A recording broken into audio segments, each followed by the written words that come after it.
And the Best Bad Acting Award goes to Erika Kirk. Erika Kirk was at the State of the Union. She was Trump's guest. And here she is crying, just without tears. Love you, Erika. Charlie, Charlie, Charlie, Charlie. Love you, Erika.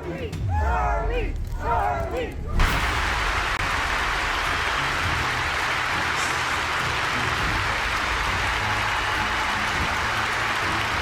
When people started whispering that Erika Kirk's grief looked performed, most brushed it off as cruelty. But now, receipts are circling that she didn't just grow into being camera-ready overnight. She's been in performance spaces for years, around trained actors, in pageants, on reality-style platforms, in media-trained environments. And once you line the timeline up properly, the way she cries, pauses, forgives, pivots, and then locks back into composure doesn't feel random anymore. It feels learned. Now, before we get into the memorial speeches and the Fox News circuit, we need to rewind because this didn't start after Charlie's death. Years ago, Erika wasn't just some quiet political spouse in the background. She was Miss Arizona, USA 2012. And pageants are not just gowns and smiles. They are media boot camp. You're trained to answer emotionally loaded questions with perfectly measured vulnerability. You rehearse pauses. You learn how to well up without smudging mascara.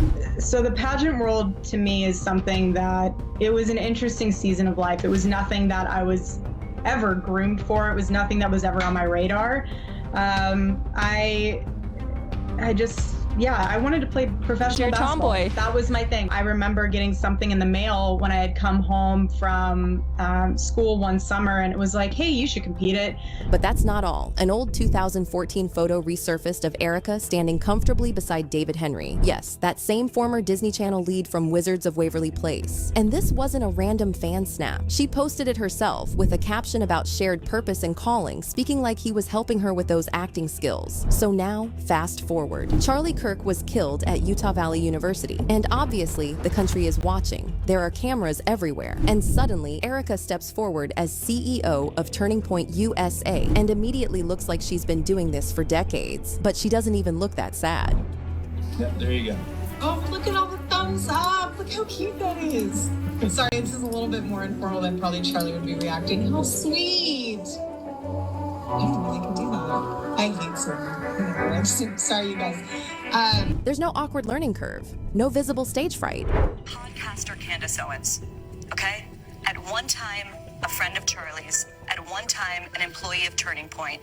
She has been one of the main peddlers of these conspiracies, and she is making one of the main peddlers of these conspiracies, and she's making a huge amount of money on it. She is building her business. That transition was seamless. Suddenly, her tears didn't even seem genuine. Love you, Erika. Charlie, Charlie, Charlie, Charlie. Love you, Erika. Charlie, Charlie, Charlie. Then, at the memorial, when she paused mid-speech and repeated, "that young man," under her breath before fully declaring forgiveness. That young man. That young man. It sounded like someone setting up a crescendo. You could hear her lining the words up before releasing them. Now, forgiveness itself isn't controversial in Christian circles. That's not the point. The point is delivery. And to make things worse, footage circulated showing her applying something to her eyes backstage just minutes before going on stage. Allegedly, that was a tear-inducing solution.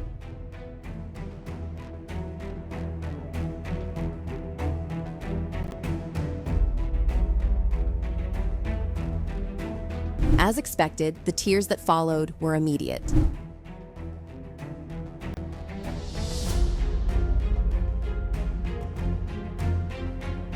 Then there was the casket video. She filmed herself kissing Charlie's body, whispering to him, crying, and posted it publicly after asking the public for privacy.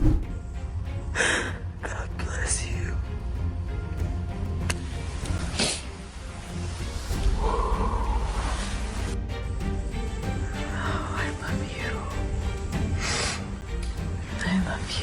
And that contradiction is what sparked louder criticism. If you want privacy, you don't pull out your phone in that moment. Even Candace Owens publicly questioned that choice, saying publishing that kind of footage was calculated. Everybody grieves differently. I wouldn't even record myself over a casket ever, okay? Some people maybe perhaps want to have that memory. Now here's where it escalates. Erika didn't retreat from cameras. She expanded. Fox News appearances, CBS interviews with Barry Weiss. But here's the thing. With all those cameras on her, she was caught breaking character. Watch Erika Kirk break her character. That's the goal for buying us right now. You did, and he was taken so early. Parents are private. You did, and he was taken so early. And then the State of the Union moment. When she was recognized in the audience, she stood composed, controlled, camera aware. Last year, Charlie was violently murdered by an assassin and martyred for his beliefs. His wonderful wife, Erika, is with us tonight. Erika, please stand.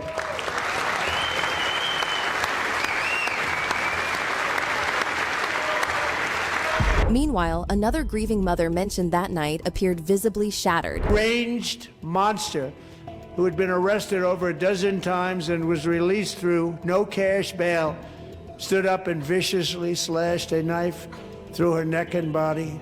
So yeah, even the acting Erika was doing wasn't convincing anyone. And hey, Erika, how is it that when you cry, you don't produce tears? I mean, it must be nice, you don't gotta ruin your makeup, but it is very interesting. She did the signature look up, look sad, with no tears actually coming down my face. Honestly, this is just bad acting at this point. That video went viral because grief is messy, and what viewers saw didn't feel messy. It felt fake. So no confetti cannon for her tonight? Not her crying with Super Bowl rings on. Came for the comment section and relieved to see so many agree that it's all political theater. But that's not all. Fans are mocking Erika with parody videos pretending to be her. Now, as I introduce to you this next guest, there's no one that could replace my husband. No. There's no one that could replace Charlie. But there is someone that I think reminds me of him and comes very close and almost is maybe possibly better. That's why I want to introduce to you my new boyfriend, J.D. Vance. The robotic delivery accusations, the repeated claims that her speeches felt focus grouped. The enemy would love for me to be angry. He would love it. He would love it. At this point, they're comparing her performance to that of Amber Heard's. What do you tell a 3-year-old? She's 3. I said, baby, Daddy loves you. It's been agonizing. Now, none of this proves she isn't grieving. Let's be clear, pain can coexist with performance training. But when someone has pageant history, reality exposure, entertainment industry connections, media coaching environments, and years of stage presence, people are going to question whether what they're watching is raw emotion or a controlled narrative.